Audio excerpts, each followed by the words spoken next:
Cette loi s'inscrit dans une diversion prélude à l'arsenal à venir des lois imposées par le Fonds monétaire international, la Banque mondiale, l'Union européenne et les USA pour écarteler notre pays et en faire un gigantesque festin pour les vautours. Le retour des procès de corruption et leur médiatisation est un signal de l'État algérien pour dire qu'il s'y soumet aux ordres. Faut-il rêver de voir les corrompus généraux et officiels en exercice éloignés de la décision? Après votre acte du 14 décembre, des Algériens connus et inconnus de la scène politique et sous leur portrait de celui qui occupe la conciergerie de Macron à Alger, Abdelmajid Tebboune, ont défilé dans les rues de Tizi Ouzou et Béjaïa, mais pas à Alger et autres villes algériennes. Le ridicule de leurs actions est à confronter à l'empêchement du peuple algérien d'exprimer ce qu'il veut, ce qu'il souhaite et ce qu'il pense de votre action et des actions de la dictature d'Alger. Parmi ces voix et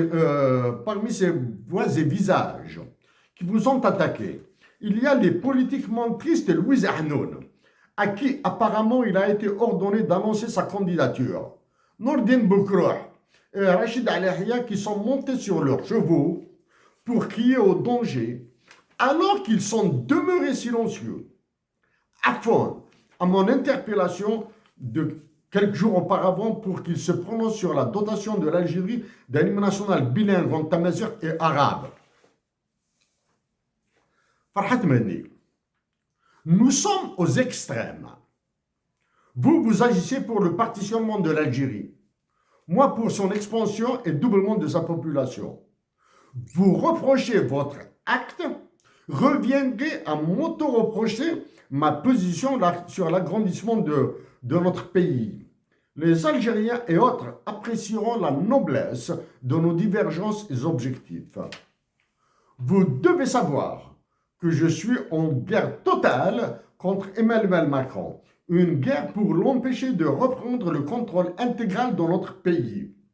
Je vous concède qu'il contrôle les généraux et l'occupant de sa conciergerie à El Mouradia. En plus, il est servi par ces sbires que j'ai cités nommément, sbires français.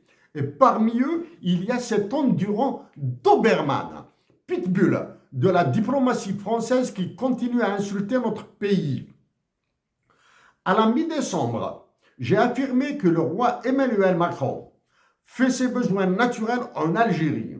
Votre action du 14 décembre 2015 à Paris fait de vous et de vos acolytes les obligés de Macron.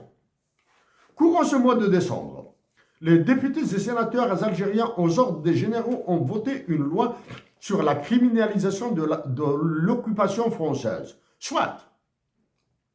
Qui croira à l'effectivité de cette loi pendant que les prisons algériennes débordent de détenus politiques? Est-ce qu'un ministre ou tout officiel français qui insultera la révolution algérienne sera banni à perpétuité de notre pays, même s'il devient président? Est-ce que l'accord de défense de 2013 restera en vigueur? Le peu de bruit des voix françaises montre la faiblesse de son impact. L'impact de la loi sur la criminalisation de l'attaque contre la révolution algérienne. Dans cette guerre contre Emmanuel Macron, j'ai dit que la colonisation française en Algérie et en Afrique mérite une sanction d'un tribunal Bertrand Russell et Jean-Paul Sartre. L'organisation d'une réunion de tous ces faux présidents des colonies françaises en Afrique, suivie d'une rencontre internationale des juristes africains, arabes, asiatiques, européens, américains et délégués de l'ONU, Cour internationale de justice et TPI sera le cadre idoine pour mettre en œuvre une sanction collective plus efficace. Dans un effort de pensée il serait possible au peuple algérien de voter une loi, soit sur la criminalisation des actes des députés ou les pratiques de la magistrature algérienne qui accepte d'être une arme contre la nation et la patrie. Je reprends un théorème. Théorème. Quiconque a trahi Hussein Aït Hamed et l'Ounas Matoub est infréquentable. Si l'âme de Hussein Aït Hamed a besoin de notre prière, personnellement, je l'ai fait à chaque fois que je me prosterne devant Dieu. Les anciens et actuels dirigeants du parti qu'il a créé doivent se soustraire à leur contrôle par les généraux, d'organiser à l'intérieur et au sud du pays des conférences sur les droits de l'homme, le patriotisme et la solidarité.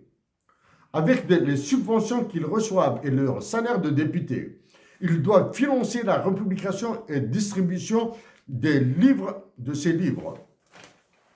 Maintenant, je passe à l'ONU.